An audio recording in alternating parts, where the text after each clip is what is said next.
I was serving champagne at my husband's company anniversary party when his secretary stood up, placed her hand on her rounded belly, and announced she was carrying his child. The room went silent. Every face turned to look at me, the wife who apparently was the last to know. I didn't drop the champagne bottle. I didn't scream. I didn't even flinch. I simply smiled, set the bottle down on the marble countertop, and said, "Congratulations, Amanda. I'm sure you'll make wonderful parents." Then I excused myself to the powder room, where I spent exactly 3 minutes staring at my reflection, watching 47 years of marriage crumble behind my eyes. But that night wasn't the end of my story. It was the beginning of the most powerful chapter I'd ever written. Before we jump back in, tell us where you're tuning in from, and if this story touches you, make sure you're subscribed, because tomorrow, I've saved something extra special for you. The woman staring back at me in that gilded bathroom mirror wasn't the same person who had walked into the Riverside Country Club 3 hours earlier. That woman had been Catherine Elena Morrison, devoted wife to tech mogul David Morrison, gracious hostess, and silent partner in a 30-year empire built on innovation and ambition. The woman in the mirror was someone I was just beginning to meet. My name is Catherine, but everyone calls me Cat. At 68, I suppose I should have seen this coming. Maybe I did see it and chose to paint over the cracks with dinner parties and charity galas and the comfortable routine of a marriage that had long since settled into something more like a business partnership than a love affair. David was 72, still handsome in that silver-haired, distinguished way that made women at cocktail parties lean in when he spoke about market trends and technological disruption. His company, Morrison Tech Solutions, had grown from a small software consulting firm into a multi-million-dollar corporation with offices in 12 states. I had been there from the beginning, back when we operated out of the spare bedroom of our first apartment in downtown Phoenix. I answered phones, organized his files, balanced the books, and made coffee for potential clients who came to meetings in our cramped living room. I had a business degree from Arizona State, but David always said my real talent was making people feel comfortable, creating the kind of atmosphere where deals could flourish. So I became the hostess, the wife who remembered everyone's children's names and sent handwritten thank you notes and organized company retreats that felt more like family gatherings. Amanda Stevenson had been David's executive assistant for 3 years. She was 28, blonde, efficient, and had the kind of polished professionalism that made her indispensable in client meetings. She wore tailored blazers and carried leather portfolios and spoke in the crisp, confident tone of someone who had studied business communication. I had hired her myself after interviewing 6 candidates. She had the best credentials, the most relevant experience, and when she spoke about her 5-year career goals, I was impressed by her ambition and clarity. I should have trusted my first instinct. There had been something in the way she looked at David during that interview, a flicker of interest that went beyond professional curiosity. But I dismissed it as nerves or enthusiasm for the position. David was old enough to be her father, after all. Surely she was simply eager to work for someone with his reputation and success.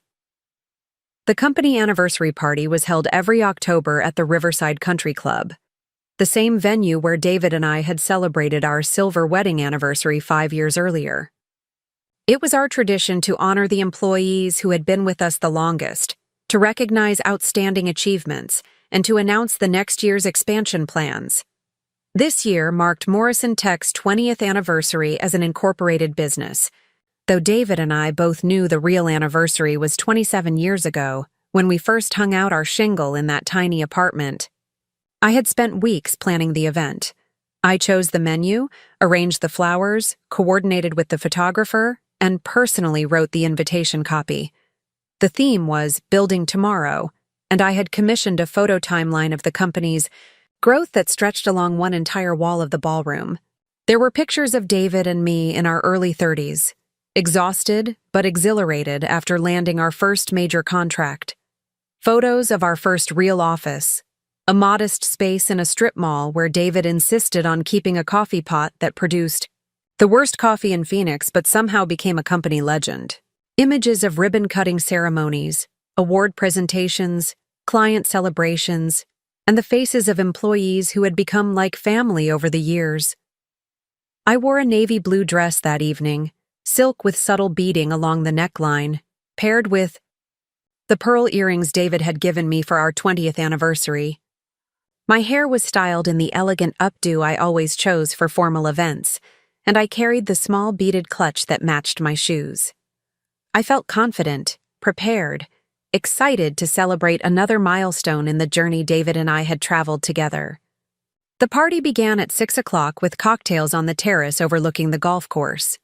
The October evening was perfect, warm but not humid, with a gentle breeze that carried the scent of the club's famous rose garden. I moved through the crowd, like I always did at these events, greeting employees and their spouses, asking about children and vacation plans, making sure everyone felt welcomed and appreciated. David worked the room from the other direction, his natural charisma drawing clusters of people who hung on his words about industry trends and market projections. Amanda arrived fashionably late, just as we were moving inside for dinner. She wore a black cocktail dress that I didn't recognize, something new and more expensive than her usual professional attire.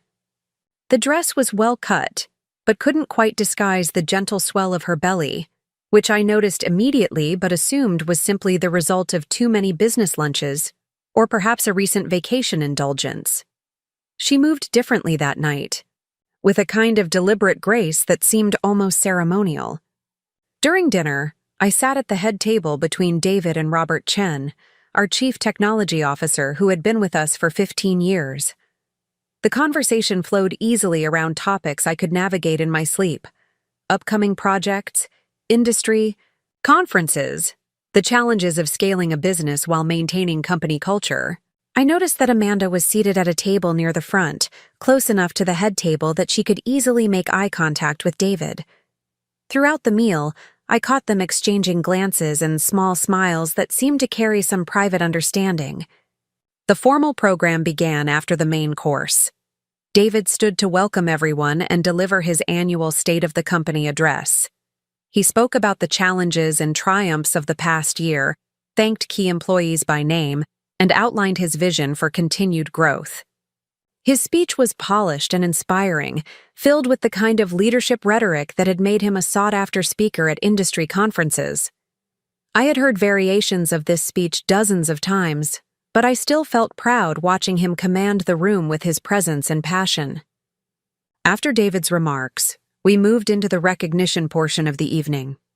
We presented service awards to long-term employees, acknowledged exceptional project contributions, and announced promotions that had been kept secret for weeks. The Yaber mood was celebratory and warm, exactly the atmosphere I had hoped to create.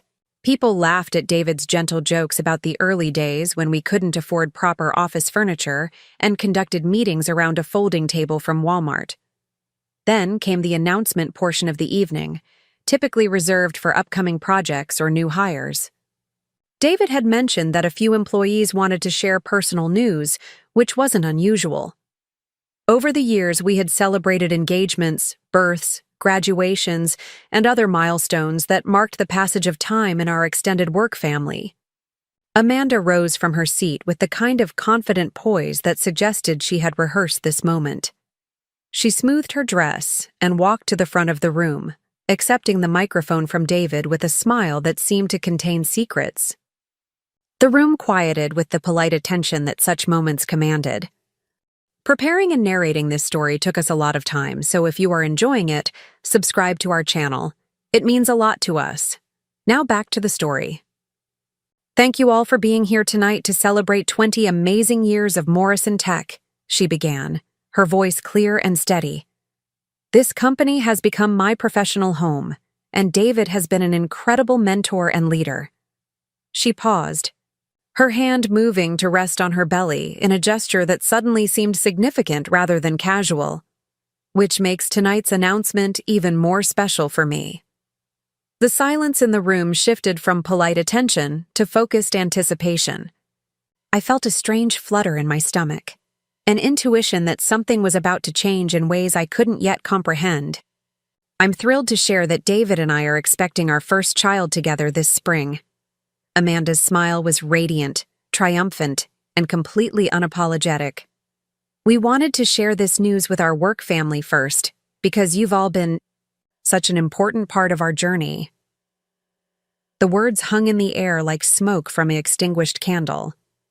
I heard them clearly, but couldn't quite process their meaning immediately. David and I are expecting our first child, our work family. Each phrase landed with increasing weight until the full impact crashed over me like a wave I hadn't seen coming. The room erupted in a confusion of gasps, murmurs, and nervous laughter.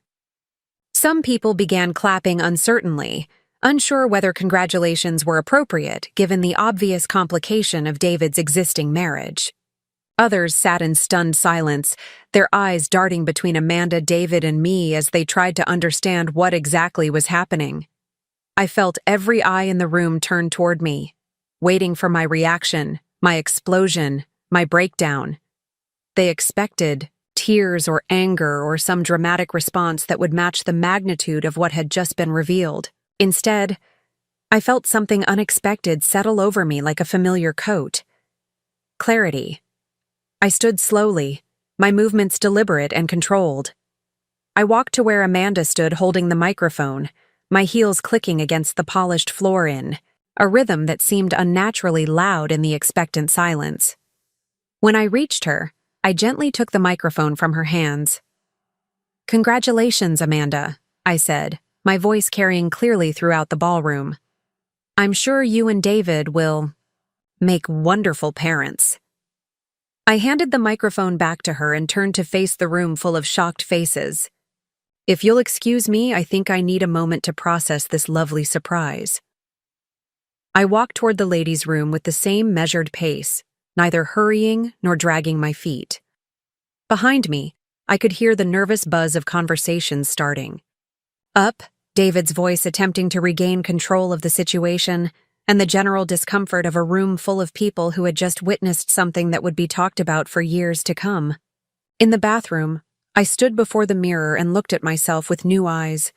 The woman reflected back at me was impeccably dressed, perfectly composed, and completely betrayed. But she was also something else, something I was just beginning to recognize. She was free. I had spent 30 years building David's dream, supporting his vision, creating the foundation that allowed him to soar. I had subordinated my own ambitions to his, convinced myself that his success was our success, that his happiness was sufficient for both of us. I had been the perfect corporate wife, the gracious hostess, the silent partner who made everything possible but received little recognition for her contributions. But in that moment, staring at my reflection in the country club's ornate mirror, I realized that I had been playing a game with rules I had never agreed to. David had changed those rules without consulting me, had rewritten our contract without my signature, had decided that our partnership was no longer exclusive without bothering to inform me. The betrayal stung, of course. 27 years of marriage, of shared dreams and mutual sacrifice, reduced to a public announcement at a company party. The humiliation was complete and deliberate, designed to establish Amanda's claim while minimizing my importance. But underneath the hurt and anger, I felt something else stirring, something that felt remarkably like opportunity. I pulled my phone from my clutch and scrolled through my contacts until I found the number I was looking for. Victoria Hamilton, my college roommate who had become one of Phoenix's most successful attorneys. We had maintained our friendship over the decades, sharing holiday cards and occasional lunches, but I had never imagined I would need her professional services. "Victoria," I said when she answered, "it's Kat Morrison. I hope I'm not calling too late, but I find myself in need of a very good lawyer." "Kat? Is everything all right? You sound strange." "Everything is about to change," I said, watching my reflection straighten its shoulders. "And I want to make sure it changes in my favor." When I returned to the ballroom 15 minutes later, the party had taken on a subdued, awkward energy. People clustered in small groups, speaking in low voices and glancing nervously toward the head table where David sat alone, Amanda having apparently retreated after her announcement. I could see him scanning the room, looking for me with an expression that combined guilt, anxiety, and something that might have been relief at having his secret finally revealed. I walked directly to him, my steps sure and purposeful. When I reached the table, I leaned down and spoke quietly in his ear, my voice calm and controlled. "We need to talk," I said. "But not here, and not tonight. Tomorrow morning, my office, 9 o'clock sharp." He started to respond, but I was already walking away, making my rounds to thank people for coming and wish them a good evening. I played the gracious hostess one last time, accepting their awkward condolences and confused well wishes with the same poise I had maintained all evening. No one quite knew what to say, but everyone seemed to understand that something fundamental had shifted in ways that couldn't be undone. I left the party alone, driving home through the quiet Phoenix streets in my silver Mercedes sedan, the radio playing softly as I processed the events of the evening. The house felt different when I walked through the front door, as if the very walls had absorbed the knowledge of David's betrayal and reflected it back in the familiar shadows and spaces we had shared for so many years. I poured myself a glass of wine, a good Pinot Grigio that David and I had bought during a trip to Sonoma 5 years earlier, back when we still traveled together and shared the same bed and talked about growing old gracefully side by side. I sat in the living room surrounded by the photographs and mementos of our life together, but instead of feeling nostalgic or sad, I felt something I hadn't experienced in years. I felt angry, not the hot, destructive anger that burns out quickly, but the cold, focused anger that sharpens the mind and clarifies purpose. David came home around midnight, his key turning in the lock with the same familiar sound that had marked the end of countless evenings over the decades. I heard him pause in the entryway, probably listening for signs of my presence, trying to gauge my mood before venturing further into the house. I remained in the living room, wine glass in hand, waiting. "Kat?" he called softly. "Are you awake?" "In here," I replied, my voice neutral. He appeared in the doorway, his tuxedo jacket draped over his arm, his bow tie hanging loose around his neck. He looked older than his 72 years in that moment, worn down by whatever emotional toll the evening had taken on him. His expression was cautious, almost fearful, like a child who knows he's about to be punished but isn't sure how severe the consequences will be. "I know you must have questions," he began, settling into the chair across from me with obvious reluctance. "I do," I said, setting down my wine glass. "But they can wait until tomorrow. Tonight, I just want you to know that I heard Amanda's announcement clearly. I understand its implications fully, and I'm not going to make this easy for you." He flinched at the word easy as if I had struck him. "Kat, please, let me explain. It's complicated, and it's not what you think." "It's exactly what I think," I said, standing and smoothing my dress. "You've been having an affair with your secretary, she's pregnant with your child, and you decided the appropriate way to inform me was to let her make a public announcement at our company party in front of everyone we know and work with." "I didn't know she was going to do that," he said quickly. "I told her we needed to discuss how to handle telling you, but she took matters into her own hands." "How long?" I asked, the question hanging between us like a challenge. He was quiet, for a long moment, his hands fidgeting with his bow tie.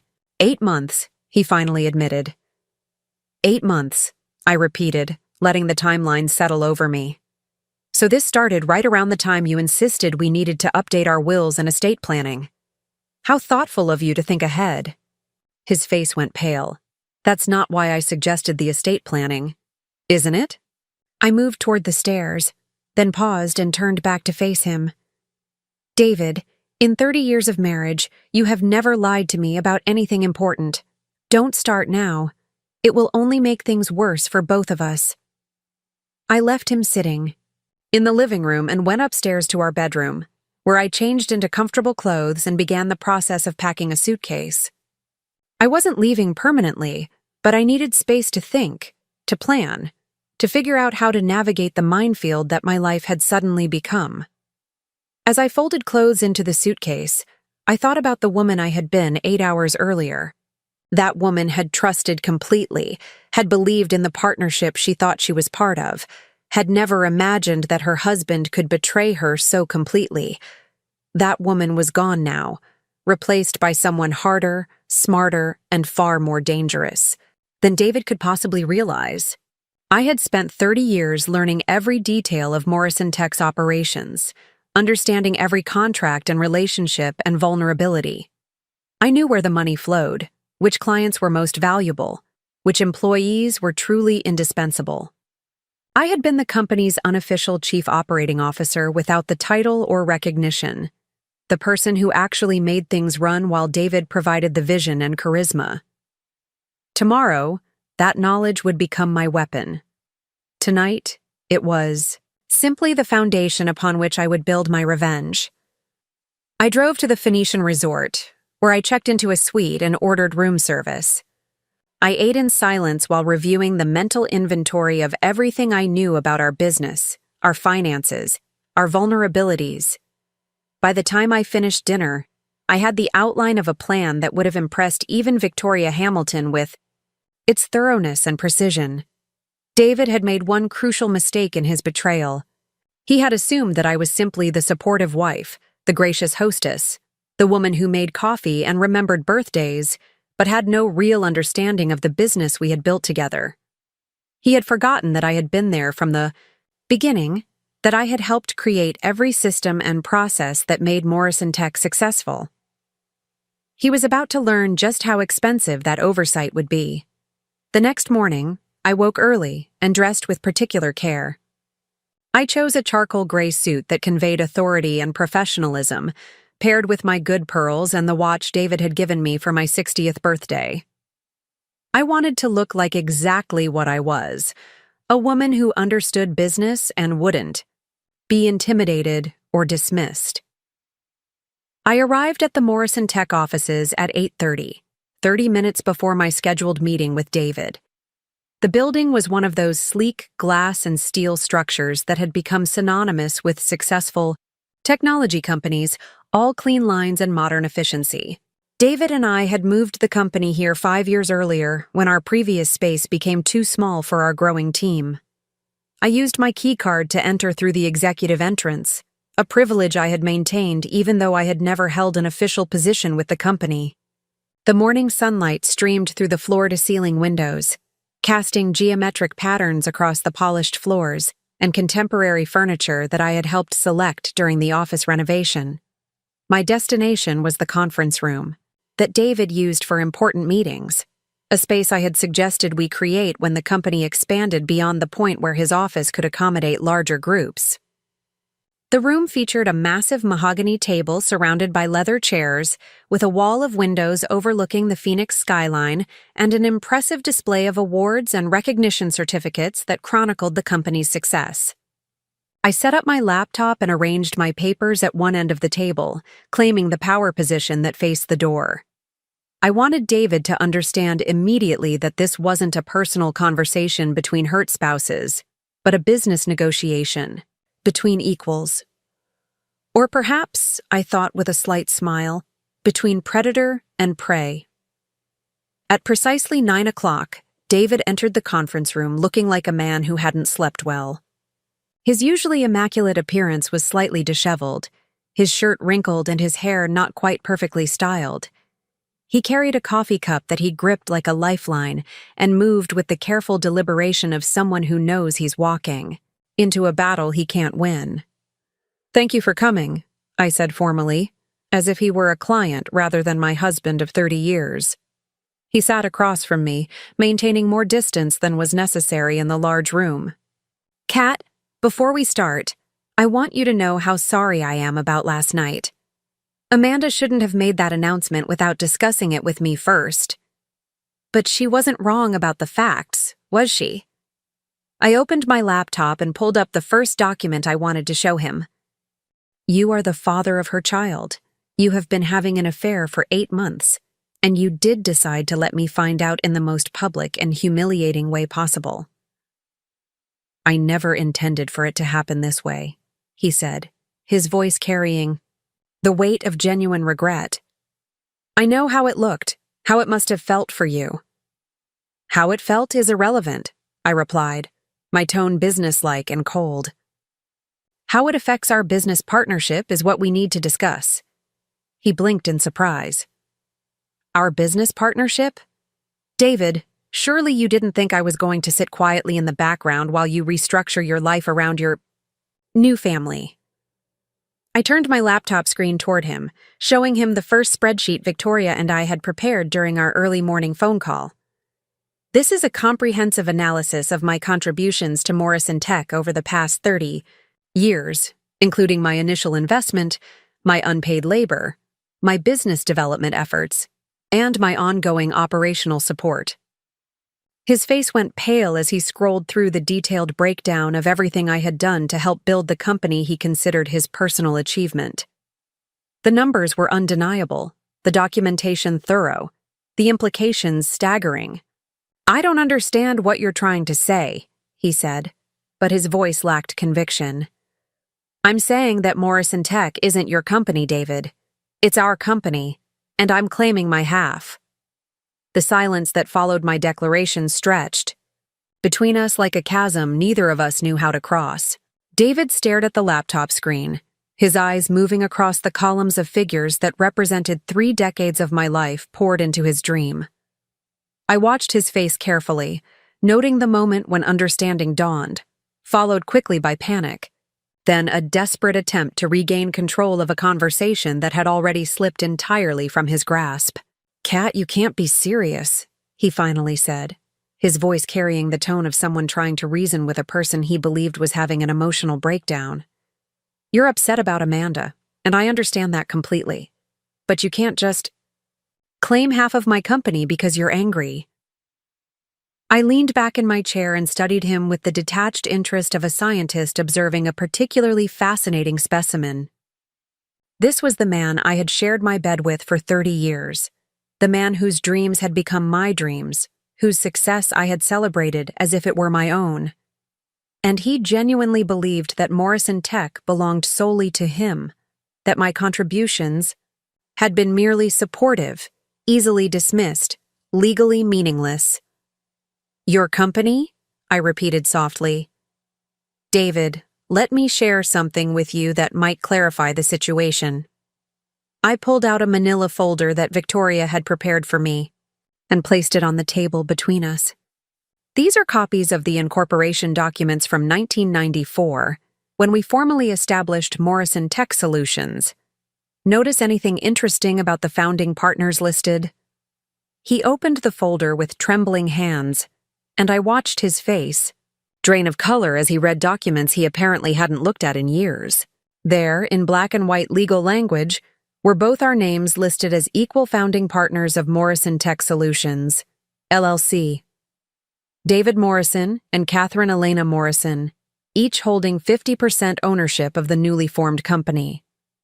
I don't understand, he said, flipping through the pages as if looking for fine print that would restore his version of reality.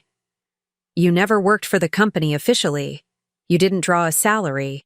You weren't involved in the day-to-day operations, weren't I? I opened my laptop again and began clicking through a presentation that Victoria and I had spent half the night preparing. Let's review some of those day-to-day operations, shall we? The first slide showed a photograph of our original apartment, office, with me clearly visible answering phones at a desk positioned next to David's workspace. 1993 to 1997, I managed all client communications, maintained the financial records, and coordinated project timelines. No salary, of course, because we couldn't afford to pay anyone, including ourselves most months. The next slide displayed copies of contracts from our early years, all bearing my signature as co-signatory, and many including clauses I had negotiated directly with clients. 1998 to 2003, I served as unofficial business development manager, securing and maintaining relationships with our first major corporate clients. Still no official salary, but we were building equity together, weren't we, David? I advanced to the next slide, which showed photographs from various company events and client meetings where I was clearly present as more than just a spouse. 2004 to 2010, I managed all client relations for our expansion into the healthcare sector, personally overseeing the implementation of systems that still generate 40% of our annual revenue. David's breathing had become shallow, and he was gripping his coffee cup so tightly I was afraid it might shatter in his hands. Kat, even if you contributed to the company's success, that doesn't necessarily mean you have legal ownership rights. The fact that both our names are on some old paperwork doesn't prove anything. I smiled, and I could see that my expression made him distinctly uncomfortable. Actually, David, it proves everything. But let me continue with my presentation, because we're just getting to the really interesting part. The next series of slides documented what I called the hidden years, the period from 2011 to the present, when David had apparently convinced himself that his success was entirely self-generated. I showed him photographs of meetings I had attended, contracts I had reviewed, strategic decisions I had influenced, and client relationships I had maintained, all while he focused on the more glamorous aspects of running a growing technology company. Here's something I think you'll find particularly enlightening, I said, clicking to a slide that displayed a detailed financial analysis. This chart shows Morrison Tech's revenue growth over the past decade, with specific annotation of which contracts and client relationships I personally managed or influenced. The numbers were devastating to his narrative. 67% of the company's growth since 2011 could be directly attributed to accounts I had developed, clients I had retained, or strategic decisions I had influenced. I had been far more than a supportive spouse or gracious hostess. I had been an active, essential partner in every aspect of the business except the official recognition. I've also included a breakdown of the value I added through cost savings, I continued, advancing to the next slide. My management of vendor relationships, my coordination of office relocations, my oversight of employee benefit negotiations. The total value of my contributions over the past 30 years exceeds $14 million. David was no longer trying to maintain his composure. He pushed the laptop away from him and stood up abruptly, beginning to pace around the conference room like a caged animal searching for an escape route that didn't exist. This is insane, Kat. You can't just decide that you own half of my life's work because you're angry about Amanda. We can work through this personal situation without destroying everything I've built. Everything we built, I corrected firmly. And I'm not angry about Amanda, David.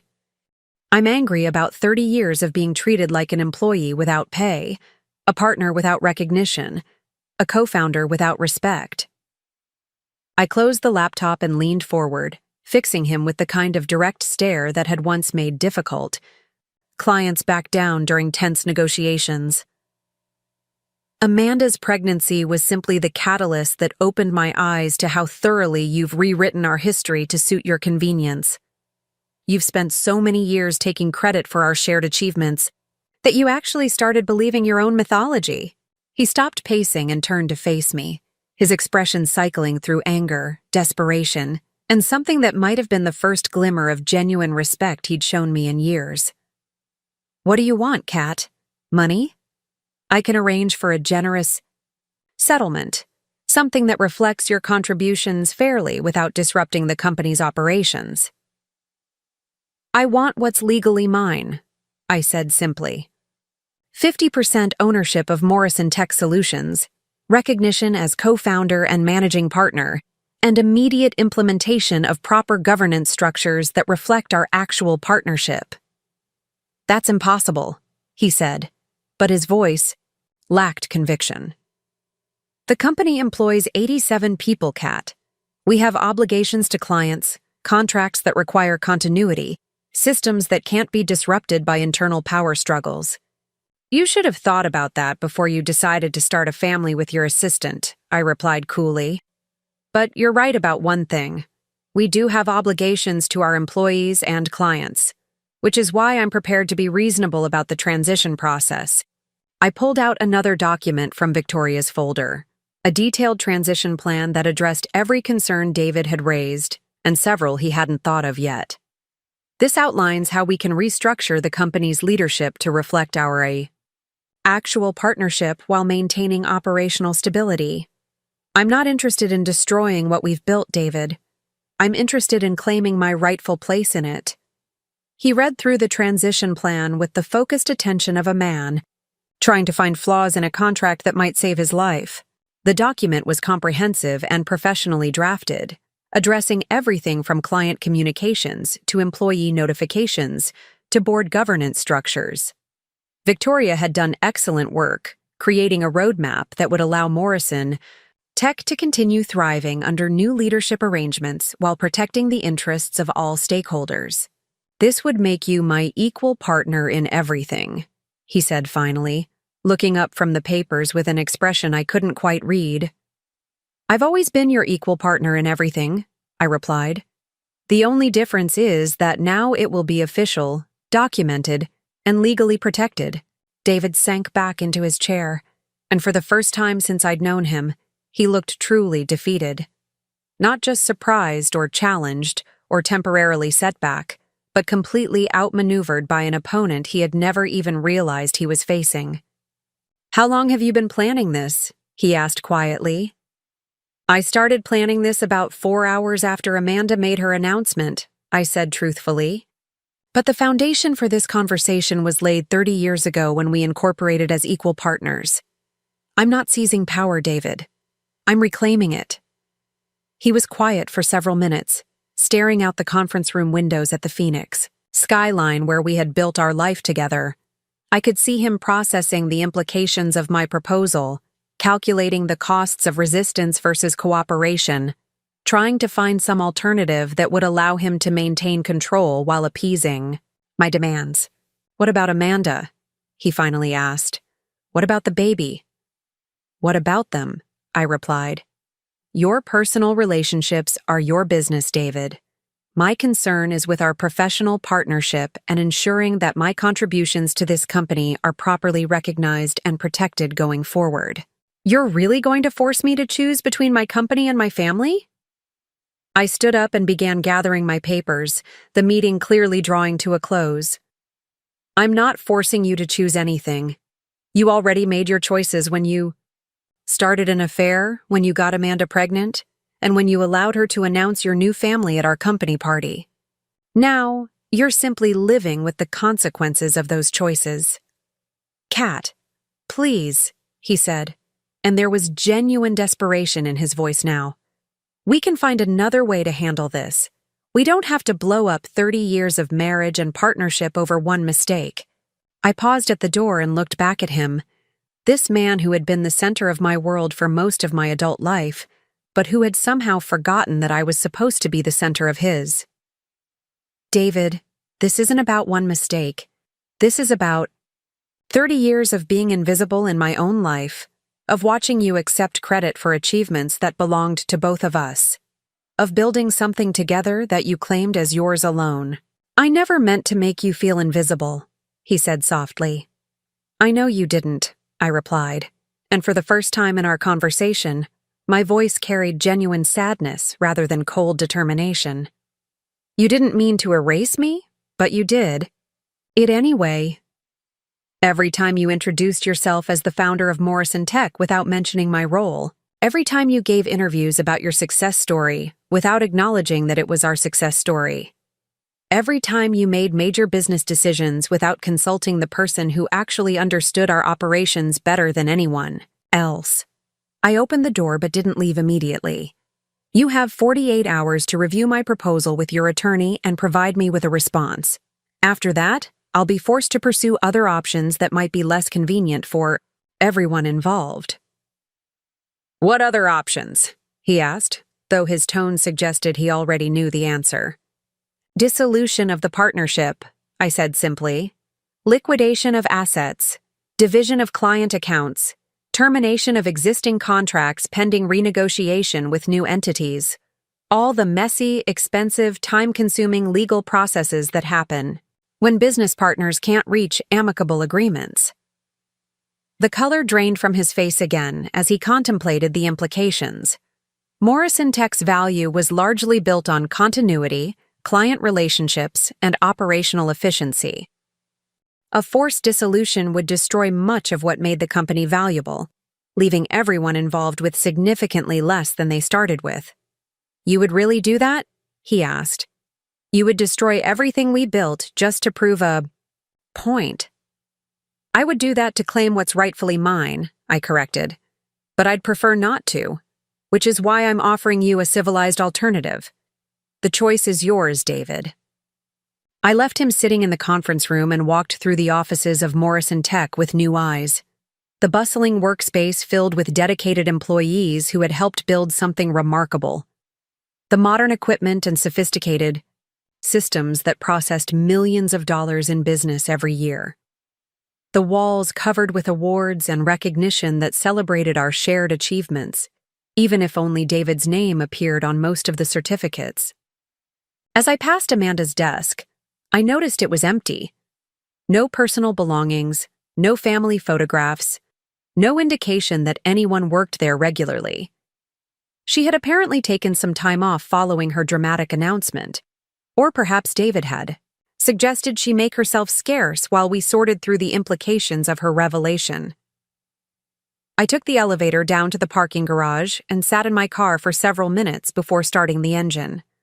The conversation with David had gone better than I had hoped, largely because his position was far weaker than he had realized.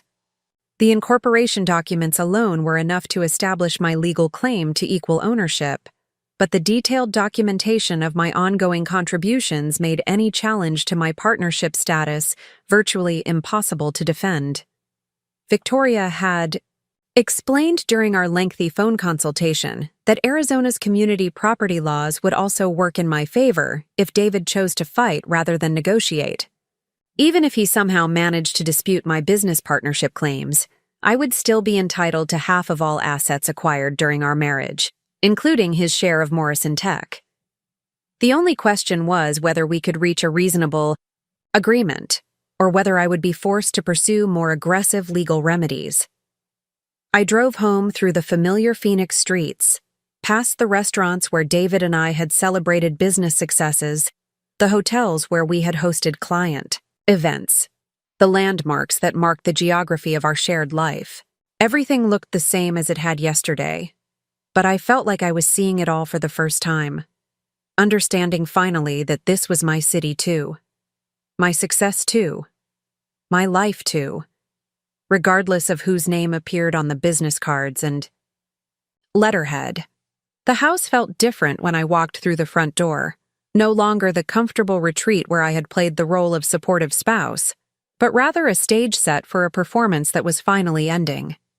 I moved through the rooms methodically, noting which furniture and artwork we had purchased together, which items held sentimental value, which possessions would need to be considered in any eventual settlement discussions.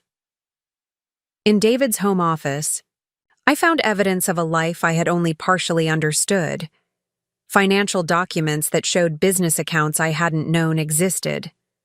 Correspondence with attorneys and accountants that suggested he had been planning significant changes to our arrangements long before Amanda's pregnancy announcement. Travel receipts for trips I hadn't known he had taken, some of them clearly. Romantic getaways that hadn't included me. The most revealing discovery was a folder labeled Estate Planning Updates that contained draft documents proposing significant changes to our wills and financial arrangements.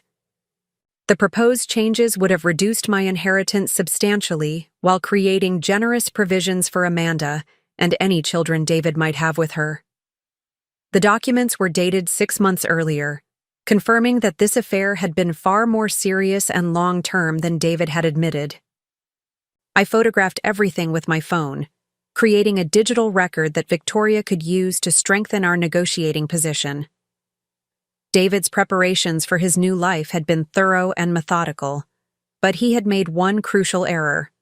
He had assumed that I would accept whatever arrangements he chose to make, that my role in his life was so passive and dependent that I would never challenge his decisions. That evening, I cooked dinner for one for the first time in 30 years. Not a lonely, sad meal, but a deliberate celebration of my newfound independence. I opened a bottle of wine that David and I had been saving for a special occasion, deciding that reclaiming my own life qualified as special enough. I ate slowly, savoring both the food and the silence, planning my next moves in the chess game that my marriage had apparently always been, even though I was only now learning the rules. David came home around 9 o'clock, moving through the house with the careful uncertainty of someone who no longer felt confident about his welcome. He found me in the living room, reading a book and enjoying my wine, looking remarkably composed for someone whose life had been turned upside down less than 24 hours earlier. "We need to talk," he said, settling into his usual chair, but perching on the edge as if prepared to flee at any moment. "I thought we had talked," I replied, not looking up from my book.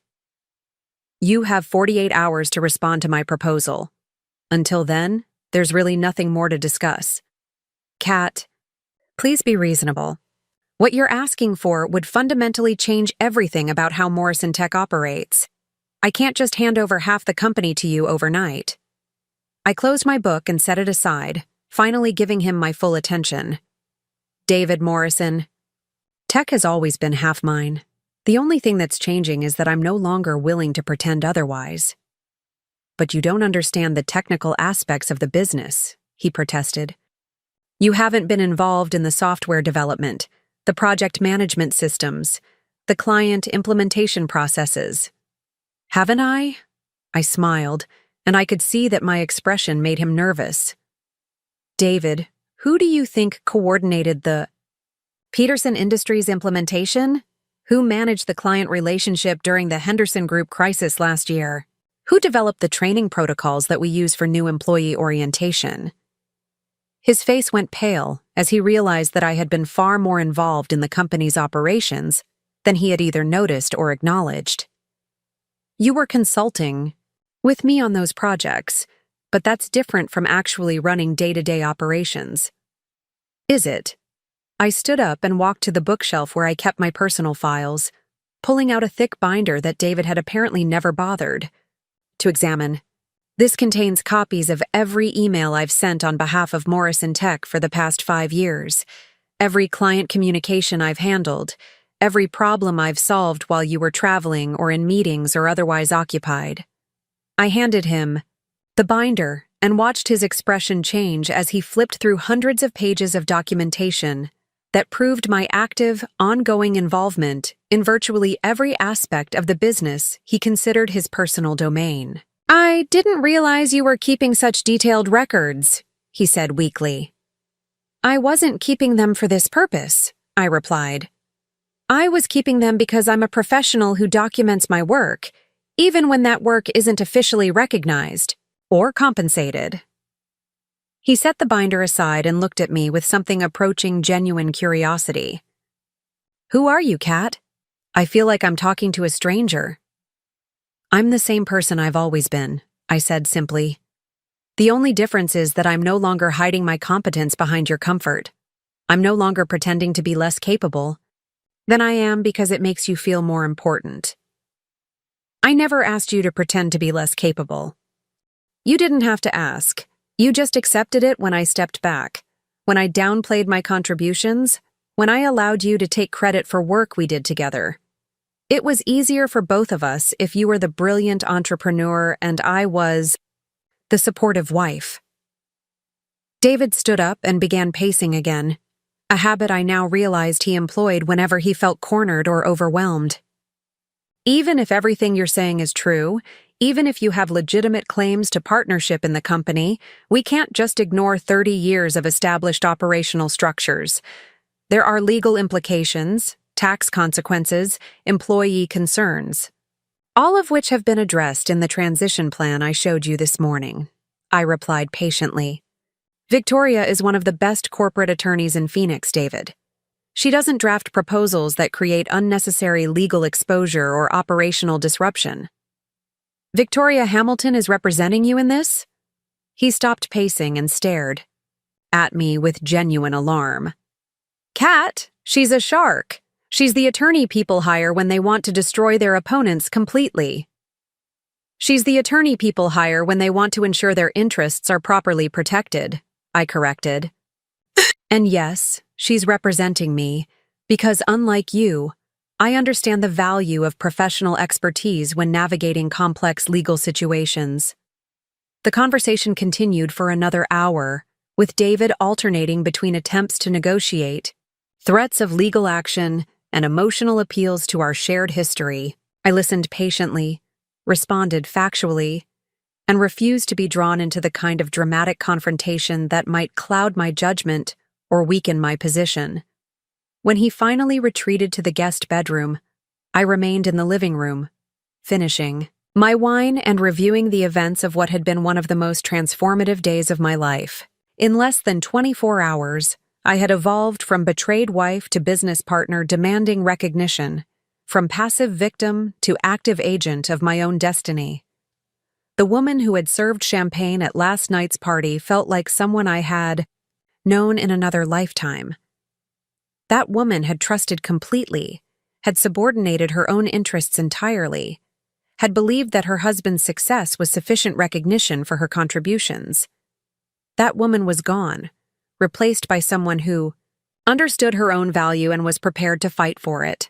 I went to bed in the master bedroom, alone but not lonely, surrounded by the familiar comforts of a life I had helped create, but was no longer willing to share on someone else's terms.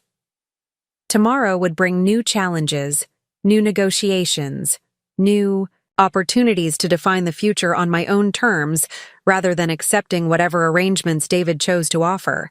As I drifted off to sleep, I thought about Amanda and the child she was carrying. David's biological legacy that would complicate our business relationship regardless of how we resolved our partnership disputes. But that was tomorrow's problem.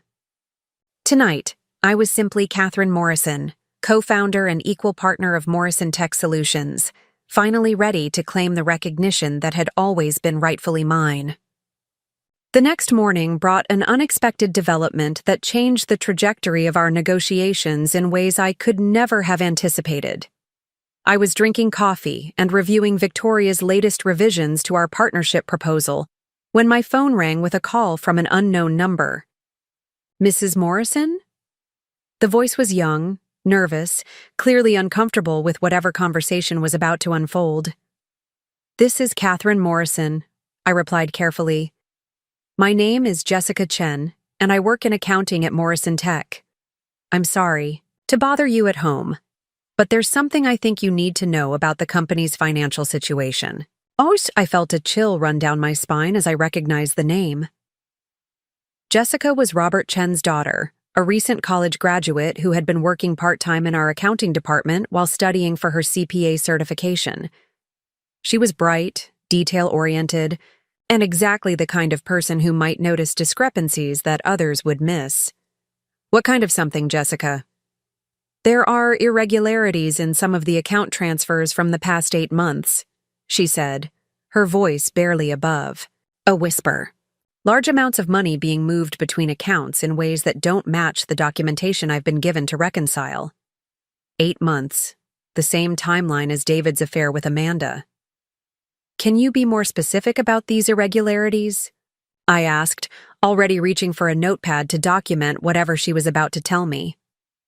I probably shouldn't be calling you about this, she said, clearly second-guessing her decision to reach out. But my father always said you were the one person at Morrison Tech who really understood how everything worked, and these discrepancies are making me nervous about the integrity of our financial systems. Jessica, you did the right thing by calling me, I said firmly. Can you meet me somewhere private where we can review these concerns in detail? We arranged to meet at a coffee shop near the university, a neutral location where a young woman, meeting with an older woman wouldn't attract attention or speculation.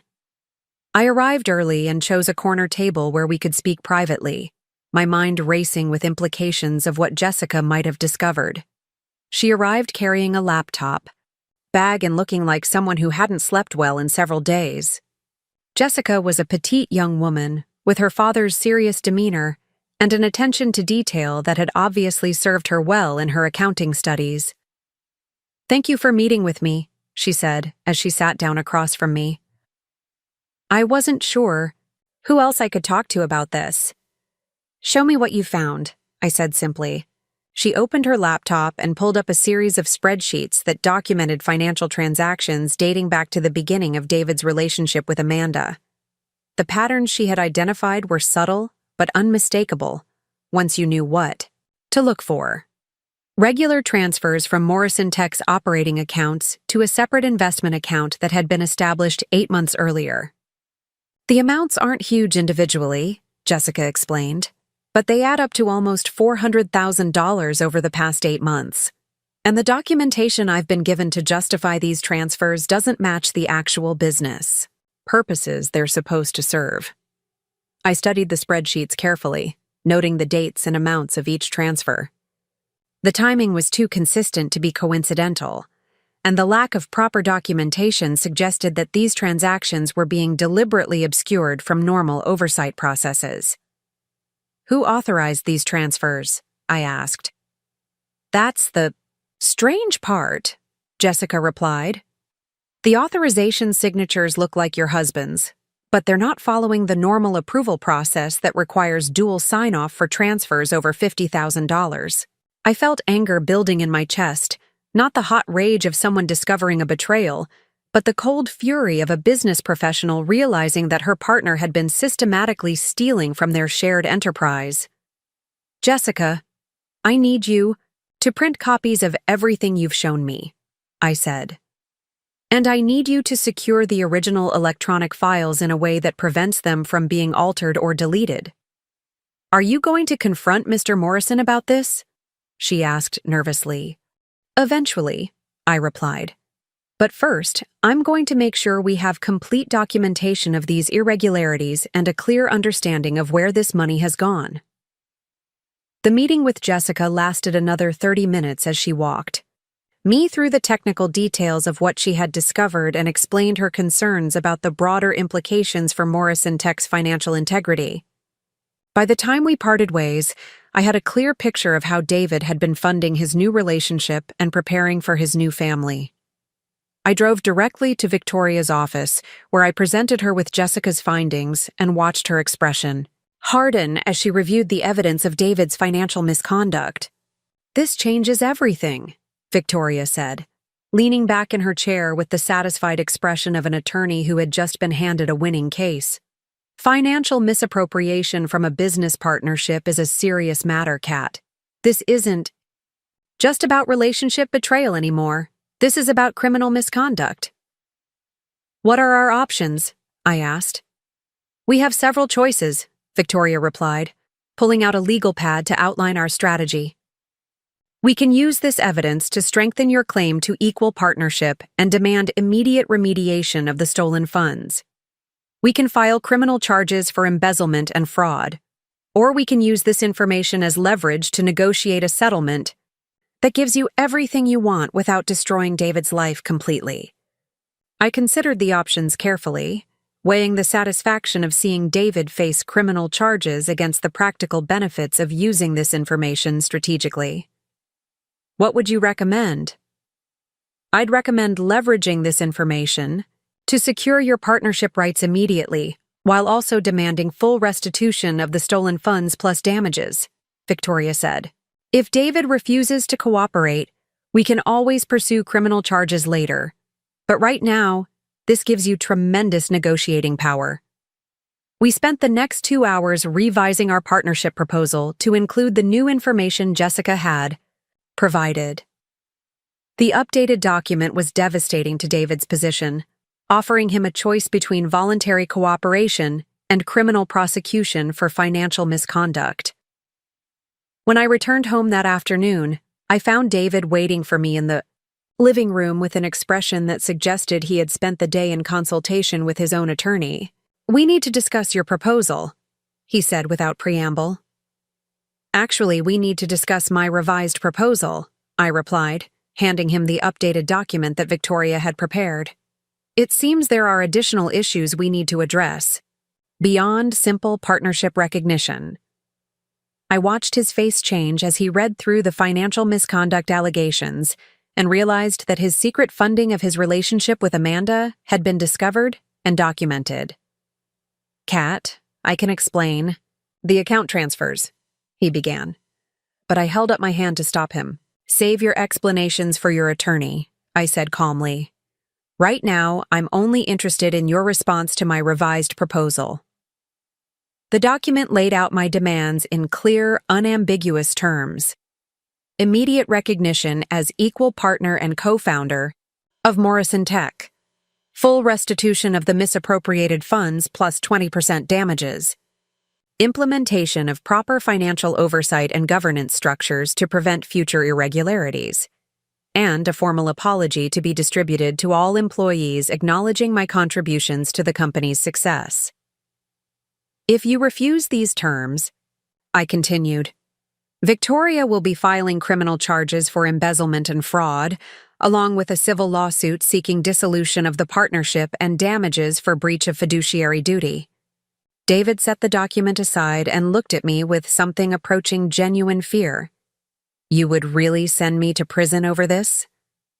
"I would really hold you accountable for stealing from our business to fund your affair," I replied. "What happens next is entirely up to you." The 48 hours that followed our conversation passed with excruciating slowness, each minute stretching like an eternity, while David wrestled with the impossible choice I had presented him.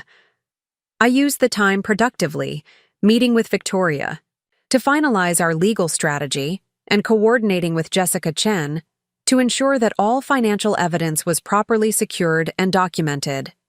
I also began reaching out to key Morrison Tech employees, not to discuss the situation directly, but to gauge their loyalty and assess how they might react to significant changes in company leadership. During this period, I maintained a facade of normalcy that must have been maddening for David to witness. I continued my regular routines, attended my book club meeting, had lunch with my sister Margaret, and even hosted our monthly dinner for David's elderly mother, who remained blissfully unaware of the crisis unfolding around her. Throughout it all, I projected the calm confidence of someone who had already won the war and was simply waiting for the formal surrender. David, by contrast, looked increasingly haggard with each passing hour. He made numerous phone calls behind closed doors, presumably consulting with attorneys and accountants who were no doubt explaining the weakness of his position and the strength of my claims.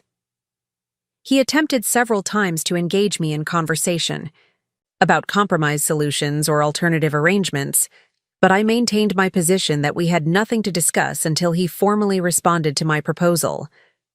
On the morning of the deadline, I dressed with particular care, choosing a navy blue suit that conveyed both professionalism and authority. I wanted to look like exactly what I was claiming to be, a serious business leader who demanded respect and recognition.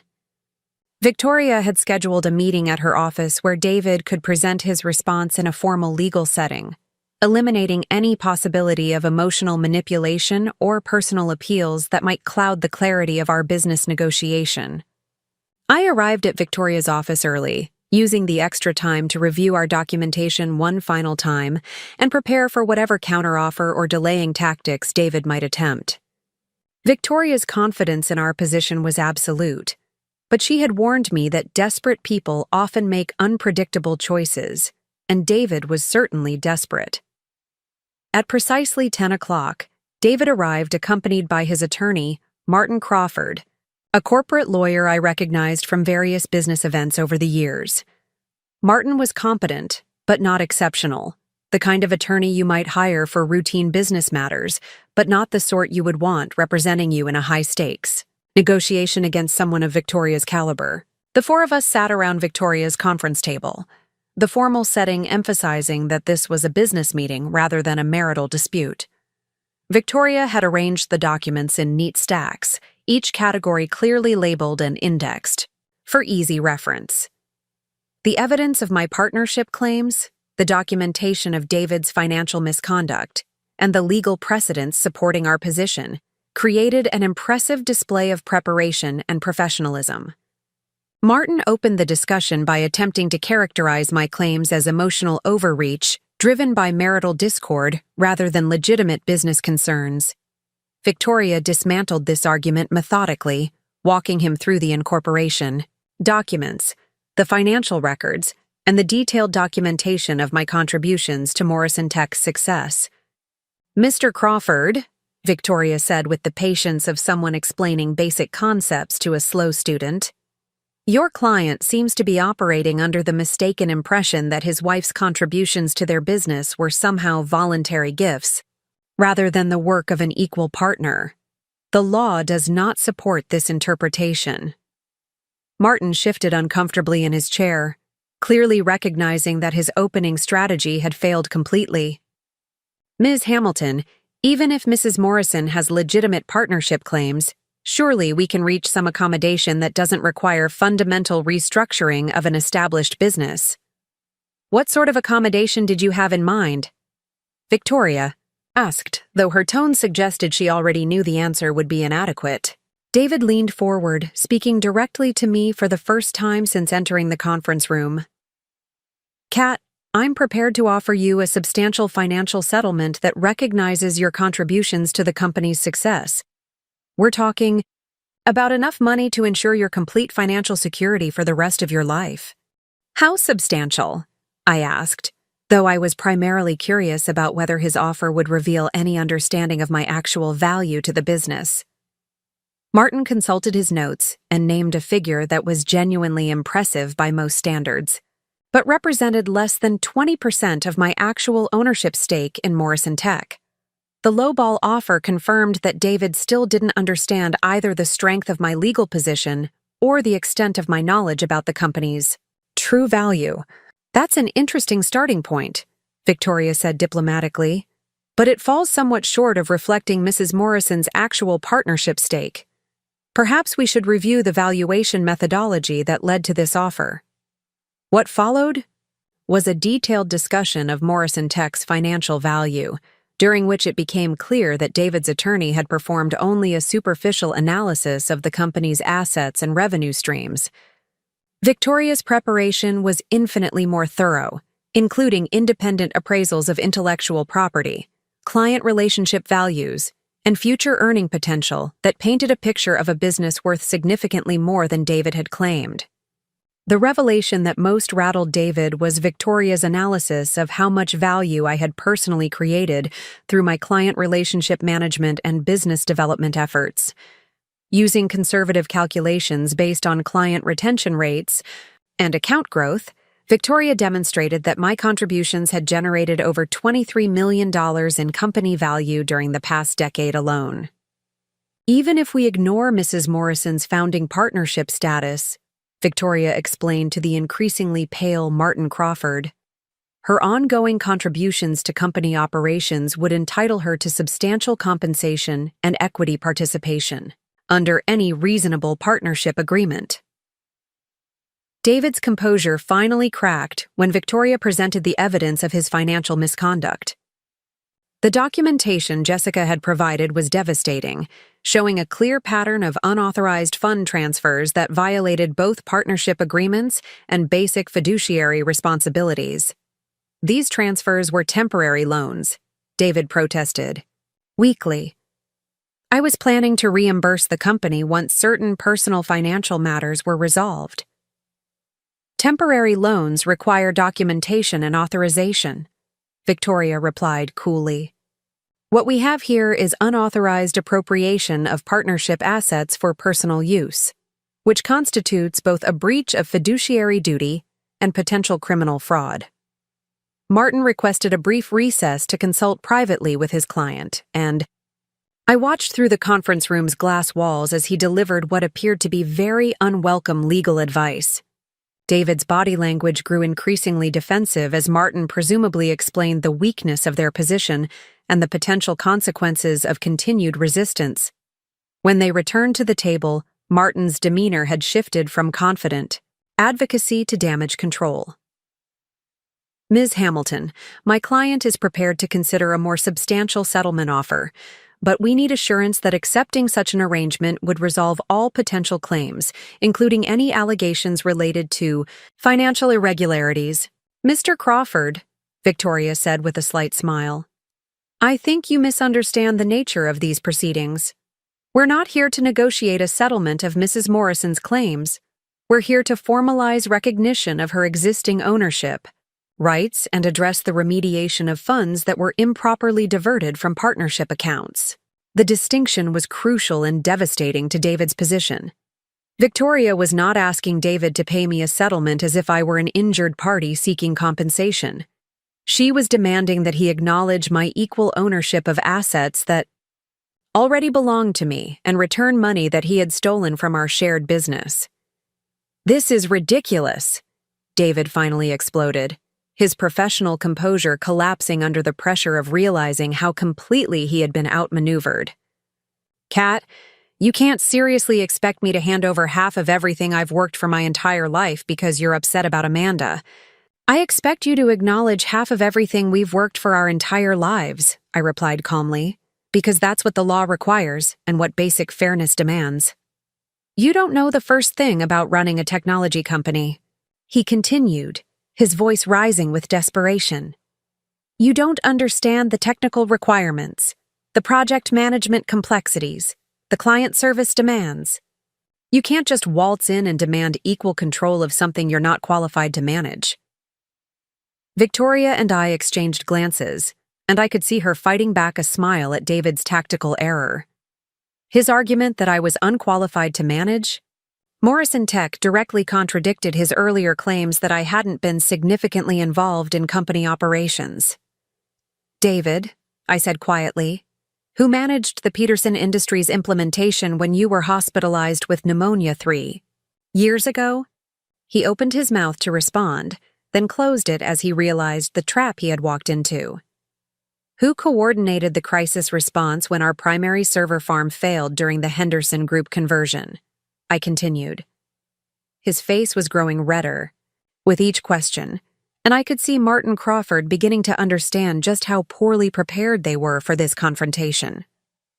Who developed the employee training protocols that reduced our client implementation timeline by 30% over the past 2 years? You were consulting with the team on those projects, David said weakly, but that doesn't mean you were actually managing them.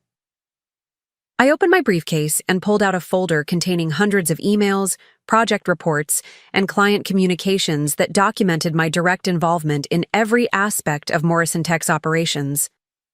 Would you like me to read some of the feedback from our clients about my project management and technical coordination? Victoria leaned forward slightly, sensing that the moment had come to deliver the final blow to David's resistance. Mr. Crawford, I think it would be helpful if your client understood the full scope of our demands and the consequences of refusing to meet them. She pulled out a document I hadn't seen before, a comprehensive legal filing that outlined our complete strategy for pursuing my partnership claims through both civil and criminal proceedings. The filing was impressive in its thoroughness and terrifying in its implications for David's personal and professional future. If Mr. Morrison refuses to voluntarily acknowledge Mrs. Morrison's partnership rights, Victoria explained, we are prepared to file suit for partnership dissolution, embezzlement, fraud, and breach of fiduciary duty.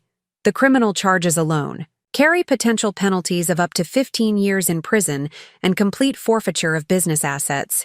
Martin's face went white as he scanned the legal filing, clearly realizing for the first time the full extent of his client's legal exposure. This seems excessive for what amounts to a marital dispute with some business complications. Mr. Crawford, Victoria said with ice in her voice. Your characterization of these issues as a marital dispute suggests a fundamental misunderstanding of the legal situation. Mrs. Morrison is not seeking a divorce settlement. She is claiming her rightful ownership of a business she co-founded and helped build over 30 years. The meeting continued for another hour as Victoria systematically destroyed every argument Martin attempted to raise in David's defense. The incorporation documents were unambiguous. The evidence of my ongoing contributions was overwhelming. The documentation of David's financial misconduct was irrefutable, and the potential legal consequences of continued resistance were catastrophic. When we finally broke for lunch, David looked like a man who had aged 10 years in the course of a single morning. Martin pulled Victoria aside for a private conversation that lasted several minutes, presumably to discuss the possibility of a negotiated surrender that might salvage some dignity from David's complete defeat.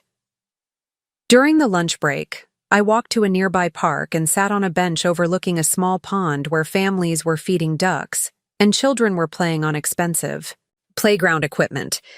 The scene was peaceful and normal, a stark contrast to the high-stakes legal battle I was fighting just a few blocks away.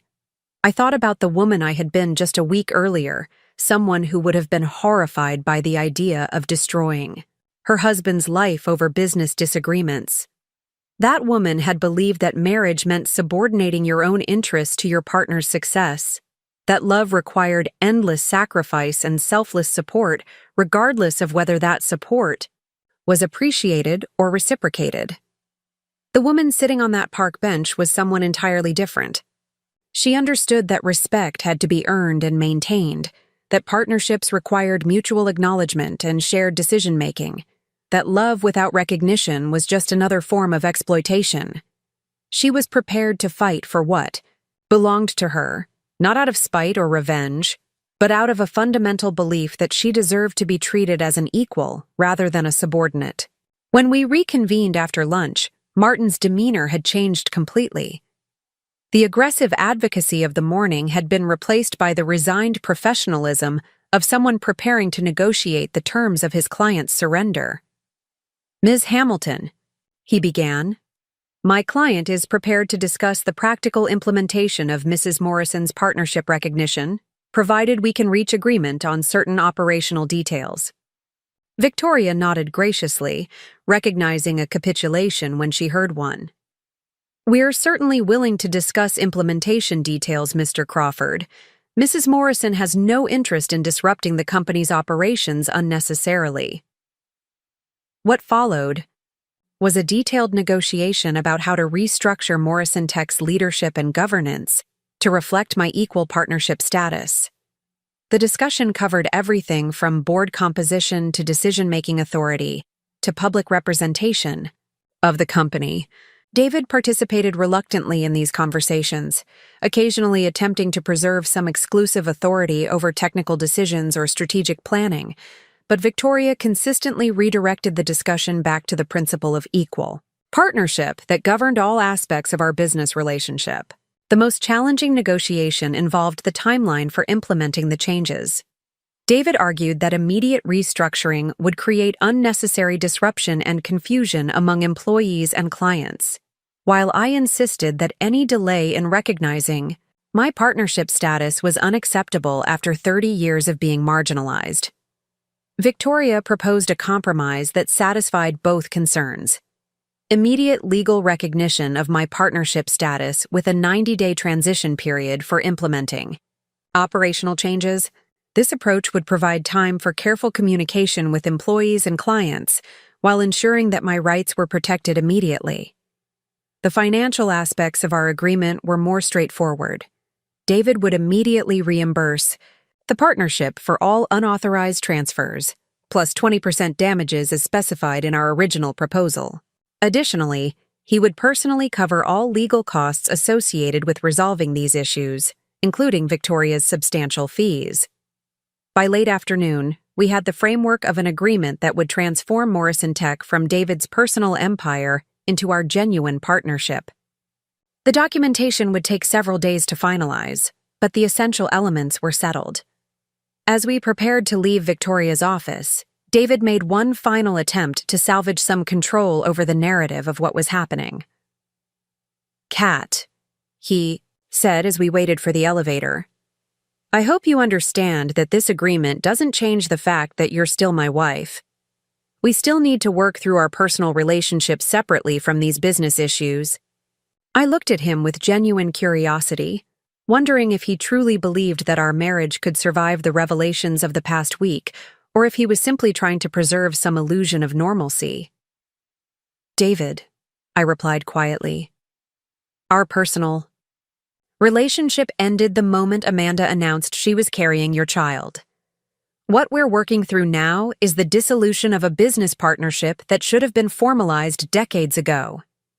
The elevator arrived, and we rode down in Dindawa silence, each of us processing the implications of what had just transpired. When we reached the parking garage, David made one more attempt to engage me in conversation about our future, but I cut him off with a gesture. All communication going forward should go through Victoria, I said, walking toward my car. We're business partners now, David. Nothing more.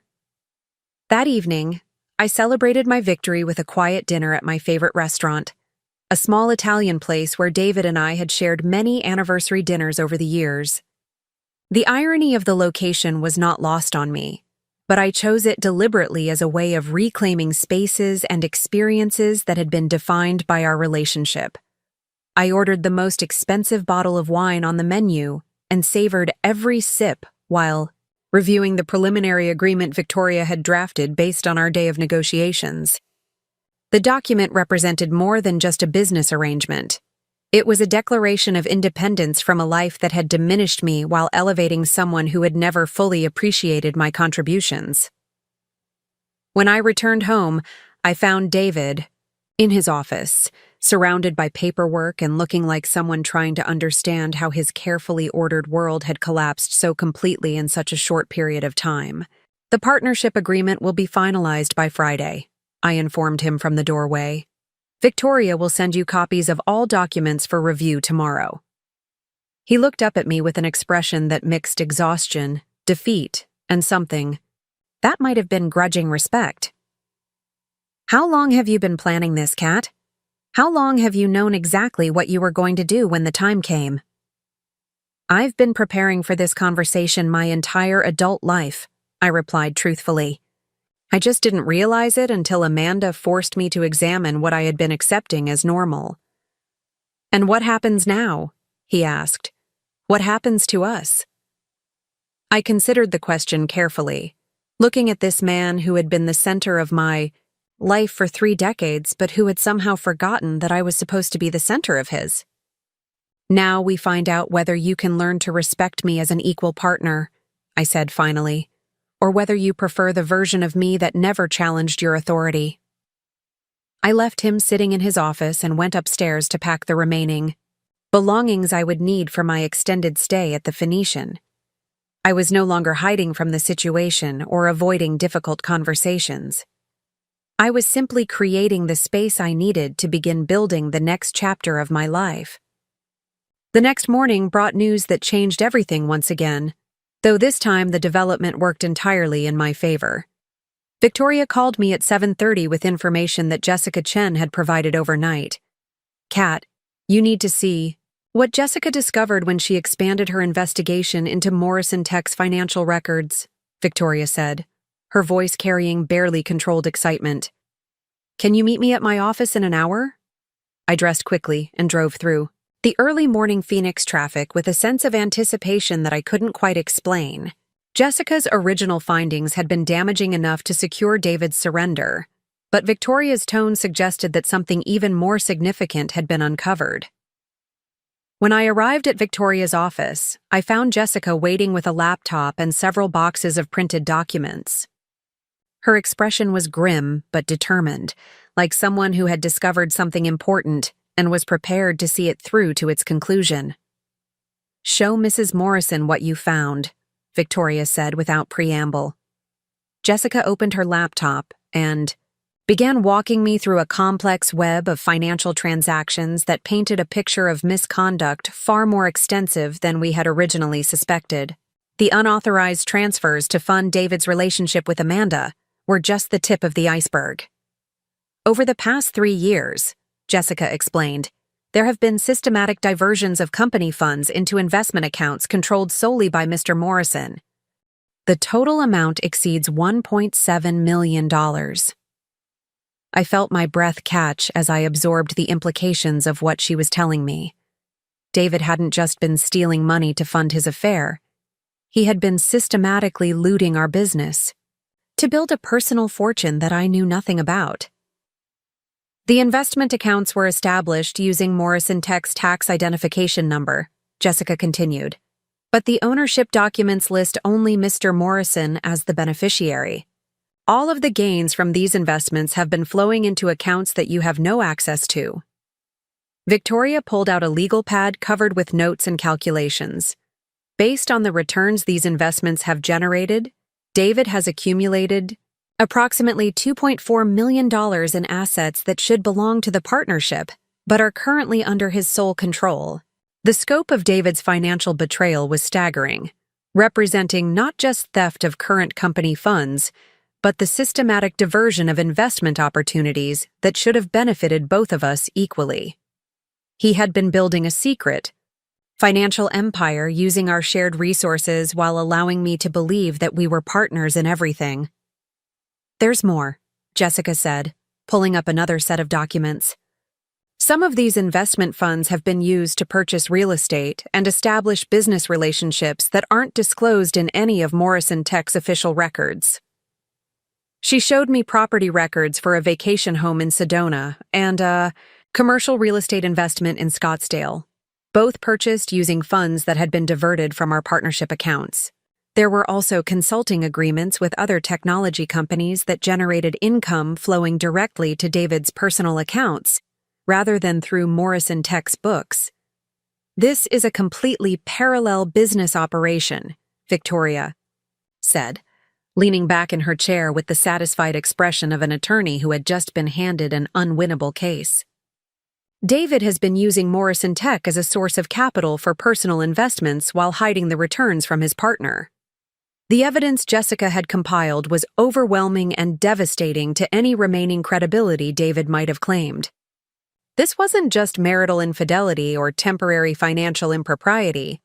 This was systematic fraud on a scale that could destroy his professional reputation and result in serious criminal charges. "What are our options now?" I asked, though I suspected I already knew the answer. "We own him completely," Victoria said bluntly. "With this evidence, we can demand not only recognition of your partnership rights, but also restitution of all diverted funds plus damages, interest, and penalties. If he refuses, the criminal charges alone would put him in prison for decades." I studied the documents Jessica had prepared, marveling at the complexity and audacity of David's deception. He had spent years building a secret financial empire, while allowing me to believe that our modest lifestyle and conservative investments represented the full extent of our shared wealth. "How did he think he could hide this forever?" I asked. "He probably thought you would never have reason to look closely at the company's finances," Victoria replied. "Most spouses in traditional marriages don't have the expertise or motivation to conduct detailed financial audits of their partner's business operations." "But I'm not most spouses," I said, feeling a familiar anger building in my chest. "No," Victoria agreed with a slight smile. "You're definitely not most spouses." We spent the next 2 hours developing a revised strategy that took advantage of the new evidence Jessica had provided. The additional financial misconduct gave us leverage that went far beyond simple partnership recognition. We could now demand complete restructuring of Morrison Tech's operations, along with restitution that would effectively transfer most of David's accumulated wealth back to our shared accounts.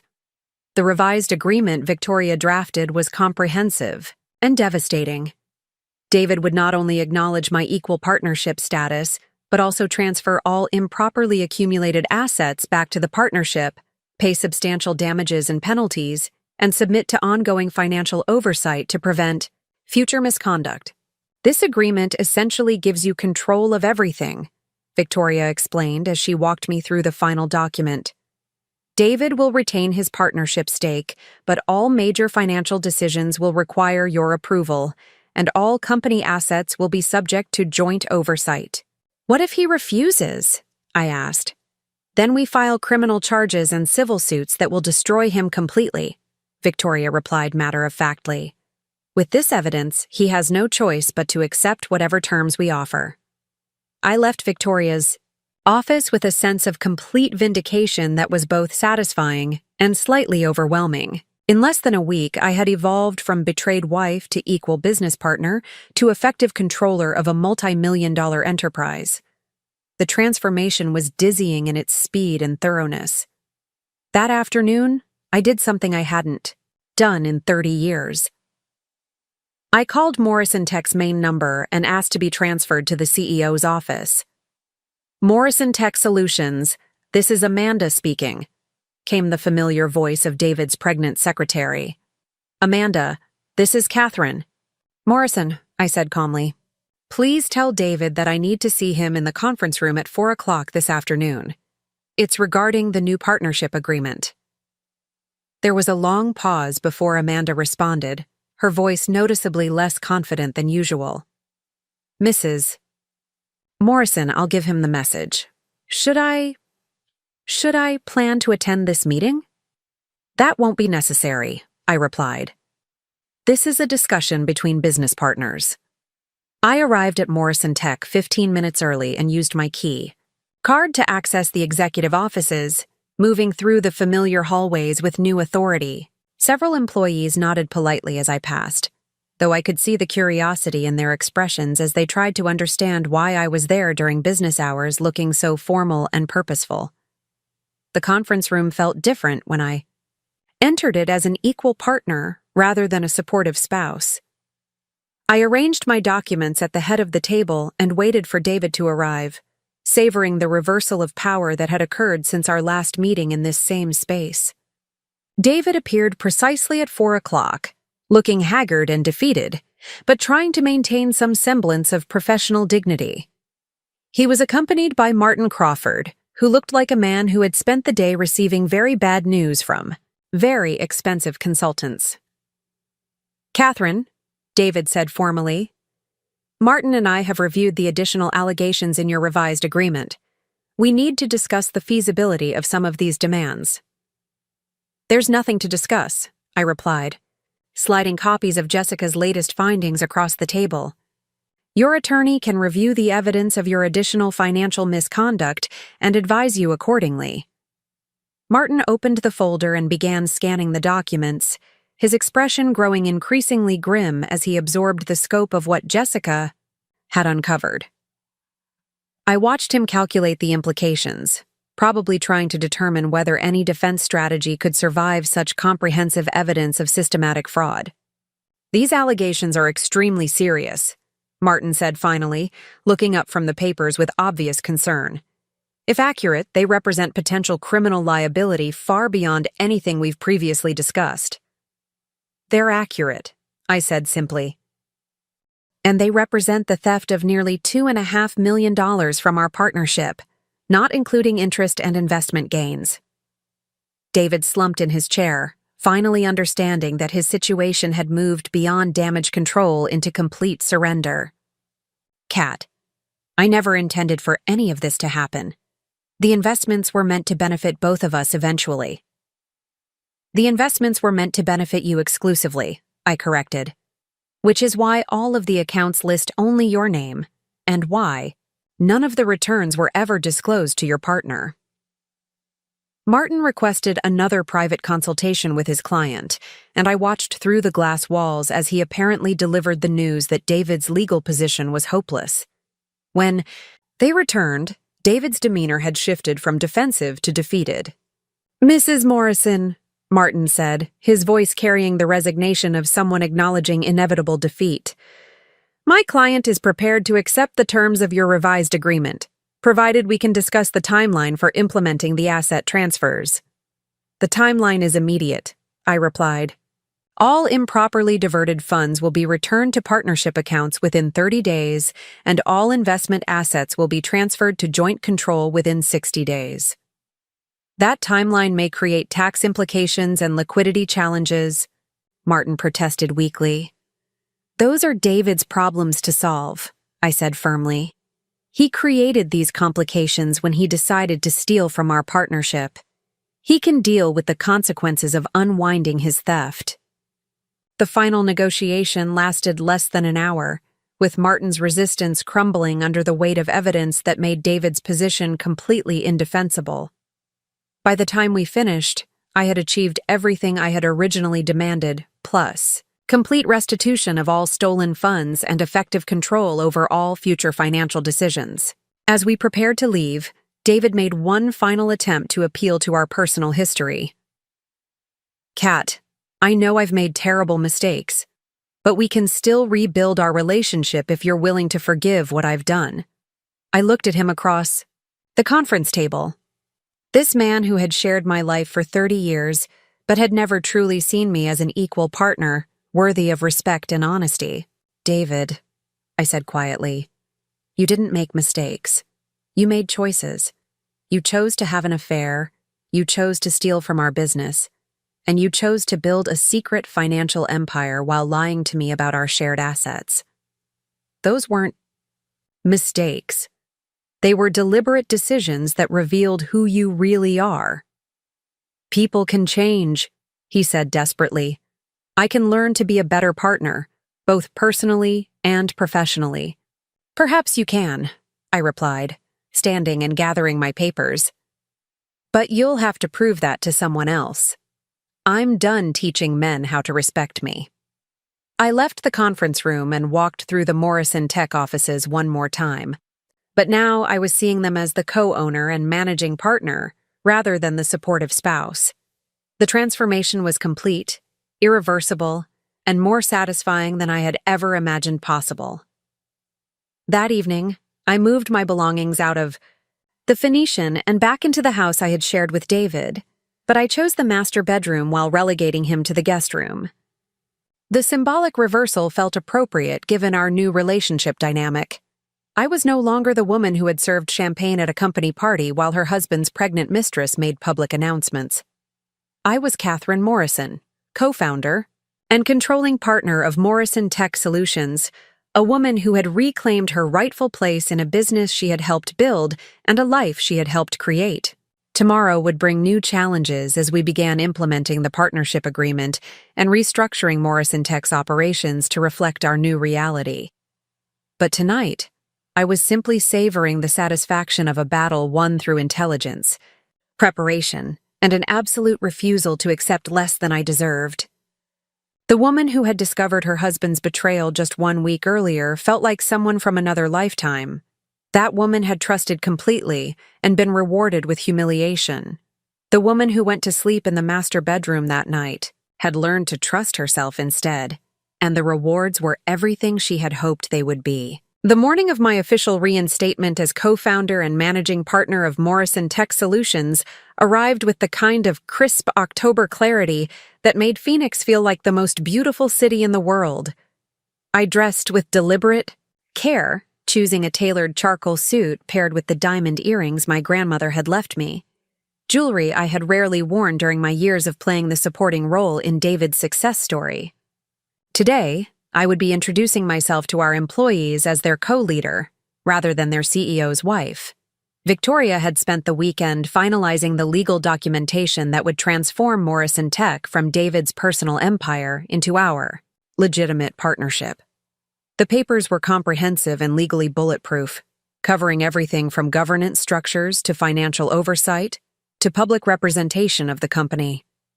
More importantly, they included detailed provisions ensuring that my authority could never again be questioned or undermined. I arrived at the office early, using my newly upgraded access card to enter through the main entrance, rather than the side door I had traditionally used when visiting.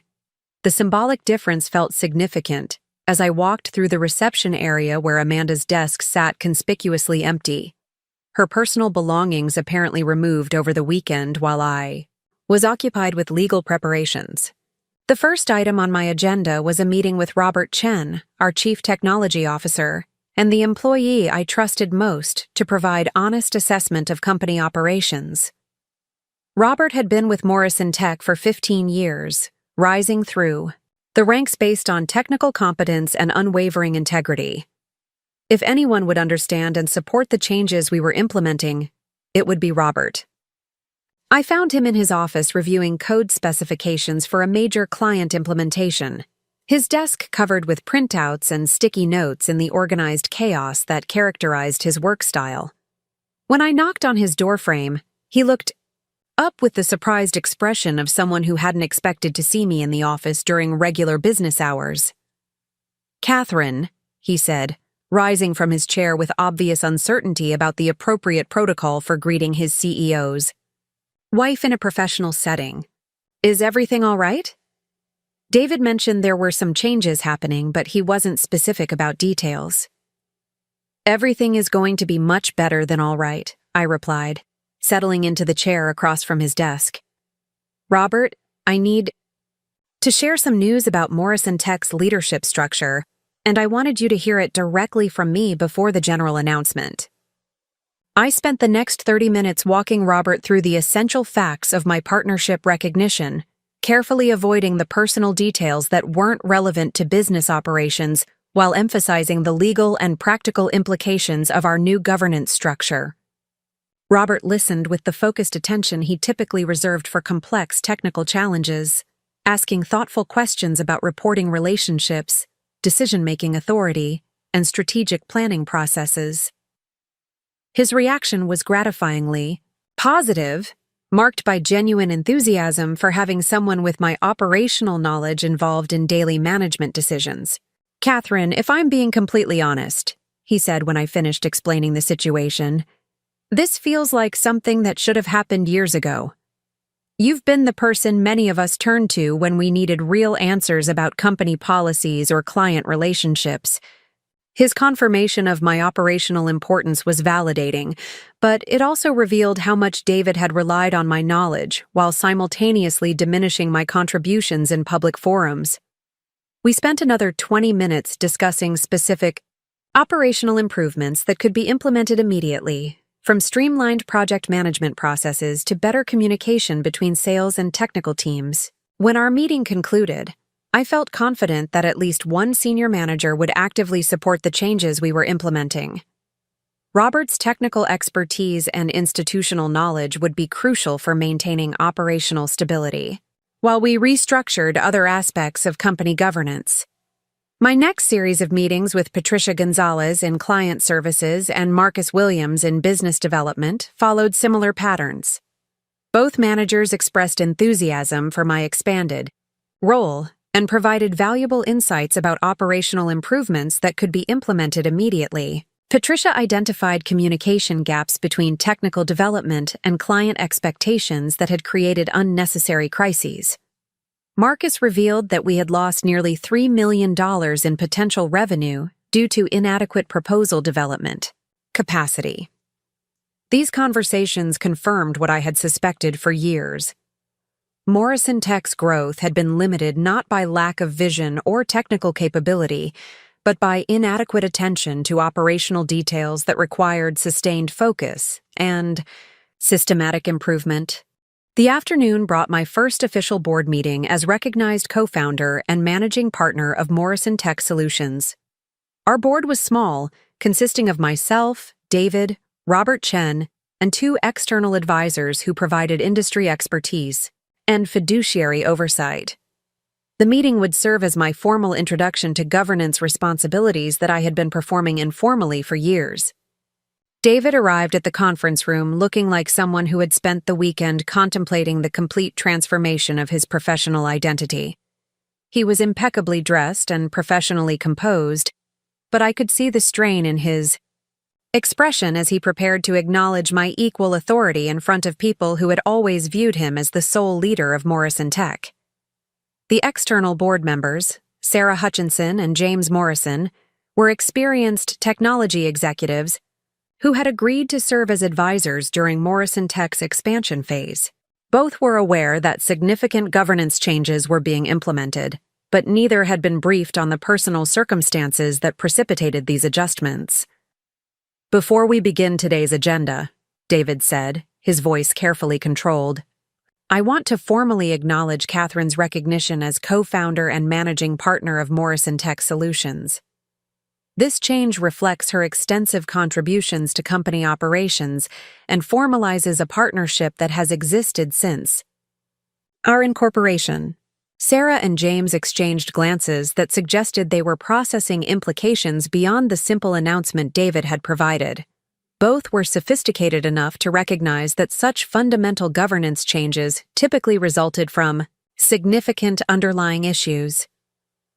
"Catherine," Sarah said, "congratulations on your formal recognition. Can you help us understand how this change will affect day-to-day operations and strategic decision-making?" I had prepared for this moment, carefully, wanting to project competence and authority while avoiding any suggestion that internal conflicts were affecting company stability. I outlined the operational improvements I had discussed with our senior managers, presenting them as natural evolution of company operations rather than corrections to previous management deficiencies. The board members listened with obvious interest, asking thoughtful questions about implementation timelines and expected business impact. When I presented the financial projections for improved proposal development capabilities, James reviewed the numbers and nodded approvingly. "This analysis demonstrates exactly the kind of operational insight that technology companies need to scale effectively," he said. "Many firms struggle because they focus exclusively on technical capabilities without developing proper business development infrastructure." The board discussion continued for 2 hours, covering everything from quarterly financial performance to strategic planning for the following year. Throughout the meeting, I demonstrated the depth of knowledge about Morrison Tech's operations that I had accumulated over 3 decades of informal involvement. David's contributions to the discussion were noticeably subdued, limited primarily to technical and strategic observations that didn't overlap with the operational areas I was now formally managing. The division of responsibilities was clear and appropriate, but I could see him struggling to adjust to sharing authority he had wielded exclusively for so many years. "Catherine," Sarah said as the meeting was concluding, "your operational expertise is clearly extensive. Have you considered pursuing additional board positions with other technology companies?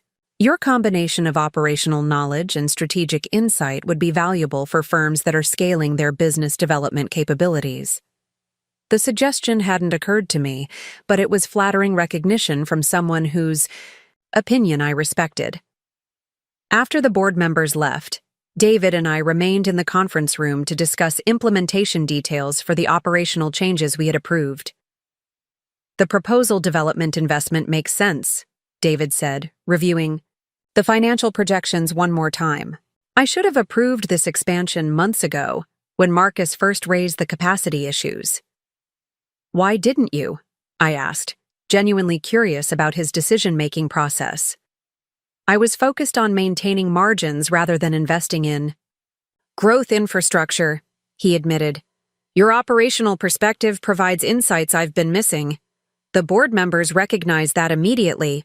Over the following weeks, I threw myself into implementing the operational improvements we had identified, working directly with department heads to develop streamlined processes and improved coordination systems. The changes were dramatic and immediate. Within 30 days, our proposal response rate increased from 60% to 85%. Client satisfaction scores improved across all service categories. Employee morale noticeably brightened as people found their work more coordinated and purposeful.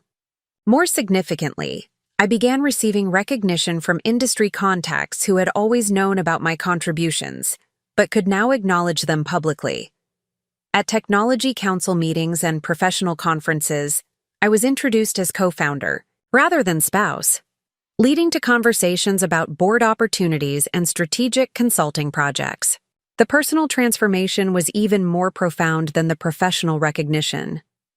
I moved through my days with confidence and energy I hadn't felt in decades, no longer hiding my competence or downplaying my achievements to accommodate someone else's comfort. The woman who had served champagne while her husband's pregnant mistress made announcements was gone, replaced by someone who commanded respect through demonstrated capability rather than gracious accommodation. David and I settled into a working relationship characterized by professional respect and clear boundaries. We divided responsibilities logically, He focused on technical strategy and industry relationships while I managed operations and business development. The arrangement was more effective than our previous informal partnership had ever been, largely because it acknowledged reality rather than maintaining comfortable fictions.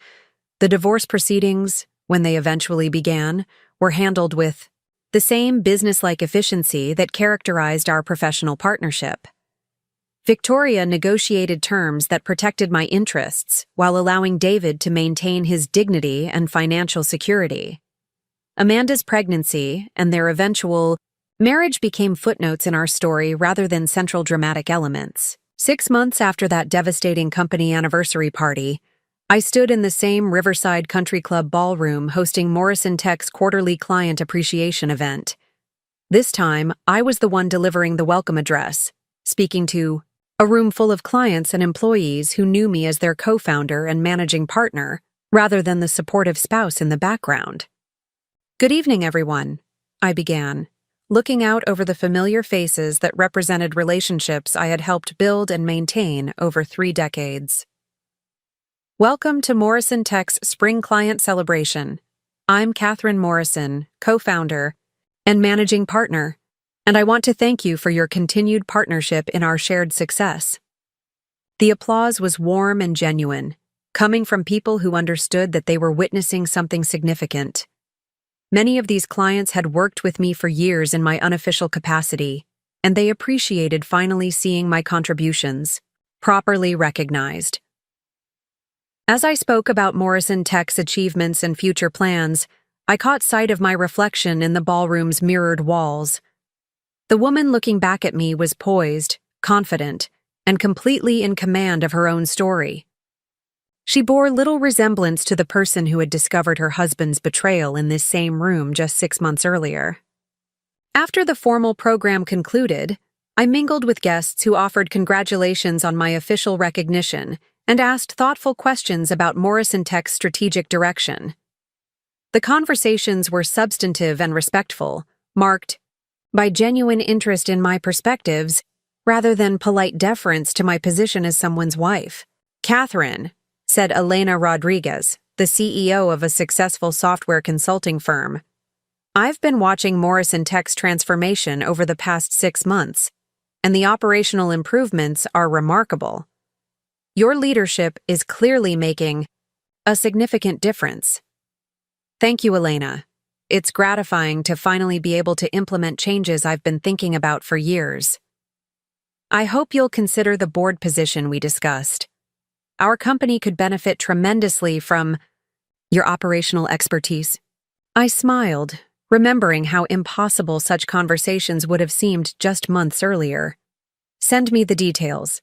I'm ready to expand my professional involvement beyond Morrison Tech."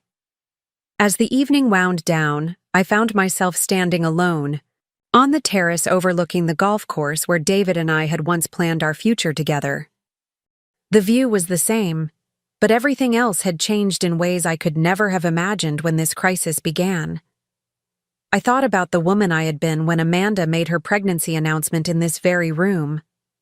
That woman had trusted completely, had subordinated her own interests entirely, had believed that supporting someone else's success was sufficient recognition for her contributions. She had been shocked by betrayal because she had never imagined that her loyalty and dedication could be taken for granted so completely.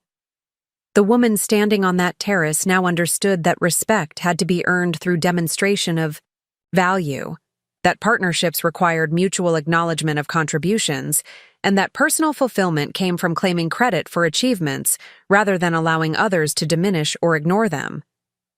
The transformation hadn't been easy or painless. Learning to advocate for myself after decades of accommodation required developing new skills and overcoming deeply ingrained habits. There were moments when I questioned whether the fight was worth the disruption it caused in every aspect of my life. But as I looked out over the lights of Phoenix stretching toward the horizon, I knew with absolute certainty that I had made the right choices. The woman who had served champagne while her marriage crumbled had evolved into someone who commanded respect through competence rather than seeking approval through service. My phone buzzed with a text message from Victoria. Saw the industry article about Morrison Tech's operational improvements. Congratulations on the recognition you've always deserved. I typed back, "Thank you for helping me claim what was rightfully mine." Another message appeared, this one from my sister Margaret. "Watched your speech online. Mom would be so proud to see you finally getting the credit for everything you've accomplished." The references to family reminded me that my transformation had affected more than just my professional identity. I had become a different sister, friend, and community member. Someone who contributed actively rather than simply supporting others. Contributions. As I prepared to leave the country club, I took one last look around the ballroom where my old life had ended and my new life had begun. The space looked exactly the same, but I knew I would never again enter it as anything other than Catherine Morrison, co-founder and managing partner of Morrison Tech Solutions, a woman who had learned to value herself as much as she had always valued others. The drive home took me through neighborhoods where David and I had built our life together, past restaurants where we had celebrated business successes and landmarks that marked the geography of our shared history. Everything looked familiar, but I was seeing it all through the eyes of someone who had reclaimed her own narrative after decades of allowing others to write her story. When I arrived home, I found David in the living room reading a technology magazine. We had developed a comfortable routine of polite coexistence that worked well for both of us, characterized by mutual respect and clear boundaries, rather than the assumed intimacy that had marked our marriage. "How was the client event?" E. asked, looking up from his magazine. "Very successful. Good attendance, positive feedback about the operational improvements, and several new business opportunities identified. I saw the photos on the company social media. You looked very comfortable in the leadership role." "I was comfortable. More comfortable than I've been in years, actually." David nodded, understanding the implications of my response. "Catherine, I want you to know that watching you claim your proper place in the company has been one of the few positive outcomes of this entire situation. I should have recognized your contributions years ago." Recognition was never really the issue, David. The issue was respect. You can recognize someone's contributions while still treating them as subordinate rather than equal. "I understand that now," he said quietly. "I'm glad you found the strength to demand better treatment." "I'm glad I finally understood that I deserved better treatment." We sat in comfortable silence for a few minutes, two people who had shared a life together, but were now building separate futures based on mutual respect, rather than romantic partnership. "David," I said finally, "I've been offered several board positions with other technology companies. I'm planning to accept at least 2 of them, which will require some travel and additional time commitments. That's wonderful news. Your expertise would be valuable for other companies, and the board experience will benefit Morrison Tech as well. I wanted you to know that my expanding professional commitments don't represent any reduction in my dedication to Morrison Tech's success. If anything, the external perspective should help me identify additional improvement opportunities." "I have complete confidence in your professional judgment," he replied. "You've earned the right to make decisions about your career without consulting anyone else."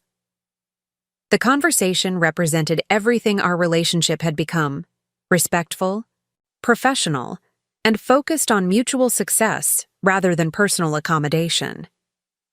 It was healthier than our marriage had been in years, largely because it acknowledged reality rather than maintaining comfortable illusions. Later that evening, as I prepared for bed in the master bedroom that was now exclusively mine, I reflected on the extraordinary journey that had brought me from betrayed wife to business leader in less than 6 months. The transformation had required courage I didn't know I possessed, intelligence I had never been allowed to fully demonstrate, and determination I had developed through years of quiet frustration.